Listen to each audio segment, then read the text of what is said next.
بسم اللہ الرحمن الرحیم نحمدہ و نصلی علی رسول الکریم اما بعد۔ سورہ نساء آیت نمبر 19 کا پہلا جز کا مفہوم بیان ہوا۔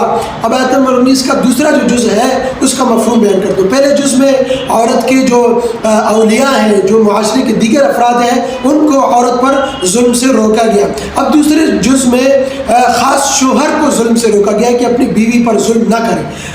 شوہر کی ظلم کی دو صورتیں بیان کی گئی، میں پہلی صورت بیان کرتا ہوں۔ پہلی صورت یہ ہے کہ عورت شوہر کو عورت ناپسند ہے، خوبصورت نہیں ہے یا کوئی بری عادت ہے اس میں، تو وہ عورت کو چھوڑنا چاہتا ہے، طلاق دینا چاہتا ہے، لیکن وہ کیا کرتا ہے، اس نے حق مہر دیا ہے یا تحفے تحائف عورت کو دیے ہیں یا زیورات دیے ہیں، تو وہ مفت میں چھوڑنا نہیں چاہتا۔ وہ یہ چاہتا ہے کہ یہ جو مہر ہے، یہ جو زیورات ہے، تحفے تحائف ہے، یہ مال و دولت، یہ میرے پاس واپس آ جائے۔ تو وہ کیا کرتا ہے، وہ اپنی بیوی کو تنگ کرنے لگتا ہے، اس کو ستانے لگتا ہے، پریشان کرتا ہے، اس کے حقوق ادا نہیں کرتا کہ یہ تنگ آ کر مجھ سے کھلا لے لے، وہ مہر مجھے واپس کر دے، وہ تحفے تحائف، وہ مال و دولت، وہ زیورات مجھے واپس کر دے۔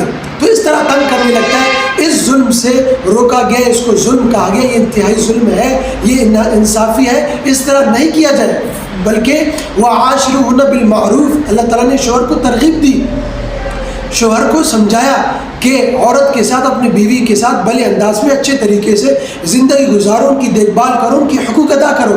کیوں؟ کیونکہ اس سے بہت سارے فائدے ہیں، اللہ تعالیٰ نے خیر کثیر رکھا ہے۔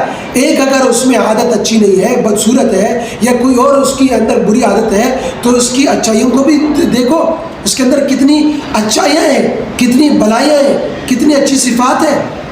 تو ایک برائی کی وجہ سے ان کی اچھائیوں کو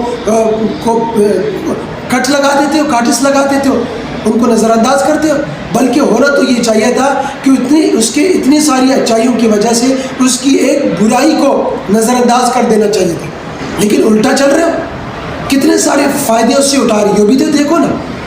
میں کہتا ہوں صرف ایک فائدہ، اس کے جو قیمتی چیز سے آپ فائدہ اٹھا رہے ہو، ہر وقت جب چاہو اس سے فائدہ اٹھا رہے ہو، وہ ایک بھی کافی ہے۔ میں نام نہیں لینا چاہتا، آپ سمجھ جاؤ گے، وہ بھی کافی، اگر دیگر اس میں فوائد نہ ہو تو اتنے سارے فوائد ہیں، خیر کثیر، وہ بھی دیکھو، اس سے اولاد ہوگی، وہ اولاد آپ کے لیے نفع کا باعث ہوگی، خیر کا باعث ہوگی۔ تو یہ سارے فوائد دیکھو، یہ ساری بلائیاں، یہ اچھے صفات بھی دیکھو، صرف ایک طرف نہ دیکھو، دوسری طرف بھی دیکھو۔ ایسے تو پھر آپ میں بھی تو کتنی ساری برائیاں ہیں، کتنی ساری بری عادتیں ہیں، تو پھر یہ بھی چیز تو دیکھو نا۔ اس لیے عورت کی اچھائیوں کو دے کر اس کی برائیوں پر پردہ ڈالو، اس کی برائیوں کو نظر انداز کرو، اور اس کے ساتھ اچھی زندگی گزارو، بھلے انداز میں، احسن طریقے سے اس کے حقوق ادا کرتے رہو۔